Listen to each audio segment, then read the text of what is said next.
राधे राधे दोस्तों, कैसे हैं आप सभी। उम्मीद करती हूँ, आशा करती हूँ आप सभी अच्छे होंगे, स्वस्थ होंगे। दोस्तों, जैसे कि आप सभी जानते हैं हनुमान जयंती आ रही है, तो उसी पर चर्चा करेंगे कि हनुमान जयंती कब है, उसका शुभ मुहूर्त क्या है और महत्व और कथा के बारे में जानेंगे। दोस्तों, अगर आप मेरे चैनल पे न्यू हो तो मेरे चैनल को सब्सक्राइब कर लीजिएगा विद बेल के साथ, जैसे कि मैं वीडियो डालूं तो आपको तुरंत नोटिस मिल जाए। चलिए दोस्तों, चलते हैं अपनी वीडियो की ओर। बचपन में सूर्य को फल समझकर खा जाने वाले महाबली हनुमान का अवतार शुक्ल पक्ष की पूर्णिमा को हुआ था, यानी रामनवमी के ठीक 6 दिन बाद। बड़े बड़े पर्वत उठाने वाले, समुद्र लांघ जाने वाले, स्वयं ईश्वर का कार्य संवारने वाले संकट मोचन का अवतरण दिवस नज़दीक है। ये पर्व विश्व भर में हनुमत भक्तों द्वारा धूमधाम से मनाया जाता है। मान्यता है कि हनुमान जयंती के दिन विधि विधान से बजरंग बली का पूजा अर्चना करने से सभी विघ्न बाधाओं का अंत होता है और मनोवांछित फल की प्राप्ति होती है। हनुमान जी के पथ पर चलने वालों को कोई भी संकट नहीं मिलता है। हनुमान जयंती पर भगवान हनुमान की पूजा आराधना का विशेष महत्व होता है। 8 सिद्धियों और 9 निधियों के दाता की जयंती पर पूजा आराधना के क्या विधि विधान है और क्या महत्व है, आइए जानते हैं हनुमान जयंती संबंधित शुभ मुहूर्त और अन्य महत्वपूर्ण तथ्य। पंचांग के अनुसार इस साल चैत्र की पूर्णिमा 16 अप्रैल को रात 2:25 पर शुरू हो रही है। 16 और 17 अप्रैल की मध्य रात्रि 12:24 तिथि को समापन होगी।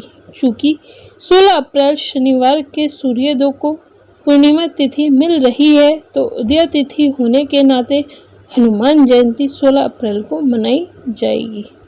इस दिन ही व्रत रखा जाएगा और हनुमान जी का जन्म उत्सव मनाया जाएगा। इस बार की हनुमान जयंती रवि योग, हस्त व चित्रा नक्षत्र में 16 अप्रैल को हस्त नक्षत्र सुबह 8:40 तक है। उसके बाद चित्रा नक्षत्र शुरू होगा। इस दिन रवि योग प्रातः 5:55 से शुरू हो रहा है, वही इसका समापन 8:40 पे होगा। आइए अब दोस्तों, अब जानते हैं हनुमान जयंती का महत्व। धार्मिक मान्यता है कि हनुमान जयंती के अवसर पर विधि विधान से बजरंग बली का पूजा अर्चना करने से मनोवांछित फल की प्राप्ति होती है। लेकिन ध्यान रहे, हनुमान जी की पूजा करते समय राम दरबार का पूजन अवश्य करें, क्योंकि माना जाता है कि राम जी की पूजा के बिना हनुमान जी की पूजा अधूरी रहती है। दोस्तों, अब हम जानेंगे हनुमान जन्म की कथा। शास्त्रों में हनुमान जी के जन्म को लेकर मान्यता प्रचलित है। पौराणिक मान्यता के अनुसार एक बार स्वर्ग में द्वारवासा द्वारा आयोजित सभा में स्वर्ग के राजा इंद्र भी उपस्थित थे। उस समय पुंजिकस्थली नामक अप्सरा ने बिना किसी प्रयोजन के सभा में दखल देकर उपस्थित देवगणों का ध्यान भटकाने की कोशिश की। इससे नाराज होकर ऋषि दुर्वासा ने पुंजिकस्थली को बंदरिया बनने का श्राप दे दिया। यह सुन पुंजिकस्थली रोने लगी और तब ऋषि दुर्वासा ने कहा कि अगले जन्म में तुम्हारी शादी बंदरों के देवता से होगी, साथ ही पुत्र भी बंदर प्राप्त होगा। अगले जन्म में माता अंजनी की शादी बंदर भगवान केसरी से हुई और फिर माता अंजनी के घर हनुमान जी का जन्म हुआ। एक अन्य पौराणिक कथा के अनुसार राजा दशरथ ने संतान प्राप्ति के लिए यज्ञ करवाया था। इस यज्ञ से प्राप्त हवि को खाकर राजा दशरथ की पत्नियां गर्भवती हुई।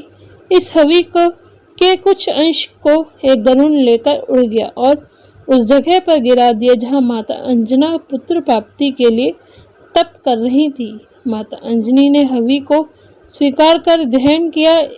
इस हवि से माता अंजनी गर्भवती हो गई और गर्भ से हनुमान जी का जन्म हुआ। तो दोस्तों, ये थी हमारी छोटी सी अपडेट।